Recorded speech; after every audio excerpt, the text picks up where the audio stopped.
കാഞ്ഞിരപ്പള്ളി സ്വദേശിക്ക് 21 ലക്ഷം രൂപ നഷ്ടമായി. വ്യാജ ട്രേഡിംഗ് ആപ്പിൽ നിക്ഷേപിച്ച പണമാണ് നഷ്ടമായതെന്നാണ് വാർത്ത. കാഞ്ഞിരപ്പള്ളി സ്വദേശി അരുൺകുമാറിനാണ് ഓൺലൈൻ തട്ടിപ്പിൽ വലിയ തുക 21 ലക്ഷം രൂപ നഷ്ടമായിരിക്കുന്നത്. ഇത് ഒരു ഓൺലൈൻ പ്ലാറ്റ്ഫോം ഉപയോഗിച്ചായിരുന്നു ഈ തട്ടിപ്പ് നടന്നത്. ആദ്യം ചെറിയ തുകകളായിരുന്നു അരുൺകുമാറിൽ നിന്ന് ഈ സ്ഥാപനം വാങ്ങിയത്. അതിന് 5 ഇരട്ടി വരെയായിരുന്നു റിട്ടേൺ നൽകാമെന്ന് ഈ സ്ഥാപനം വാഗ്ദാനം ചെയ്തത്.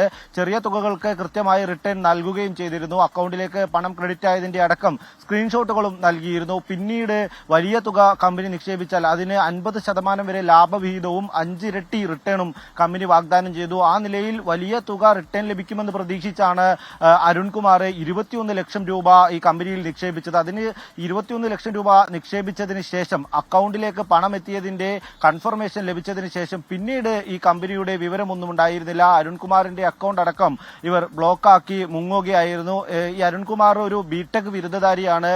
കൊച്ചിയിലെ സ്വകാര്യ കമ്പനിയിലെ ജോലിക്കാരനും കൂടിയാണ്. ആ നിലയിൽ പ്രവർത്തിക്കുന്ന ഒരാളിൽ നിന്നാണ് ഇത്തരത്തിൽ ഒരു ഓൺലൈൻ ട്രേഡിംഗ് പ്ലാറ്റ്ഫോം 21 ലക്ഷം രൂപ തട്ടിയെടുത്തിരിക്കുന്നത്. ഇതുമായി ബന്ധപ്പെട്ടുകൊണ്ട് അരുൺകുമാർ ചില അന്വേഷണങ്ങൾ നടത്തിയപ്പോൾ അത് ഈ കമ്പനി കേരളത്തിന് പുറത്തു നിന്ന് പ്രവർത്തിക്കുന്നതാണ് എന്നാണ് മനസ്സിലാക്കാൻ കഴിഞ്ഞത്. ഈ ഇത്തരത്തിൽ വലിയ തട്ടിപ്പുകൾ നടത്തിയ ഒരു കമ്പനിയാണെന്നും അരുൺകുമാറിന് മനസ്സിലായിട്ടുണ്ട്. ഇതിന്റെ അടിസ്ഥാനത്തിൽ റൂറൽ എസ് പിക്ക് അടക്കം പരാതി നൽകിയിരിക്കുകയാണ് നിലവിൽ കാഞ്ഞിരപ്പള്ളി സ്വദേശിയായ അരുൺകുമാർ.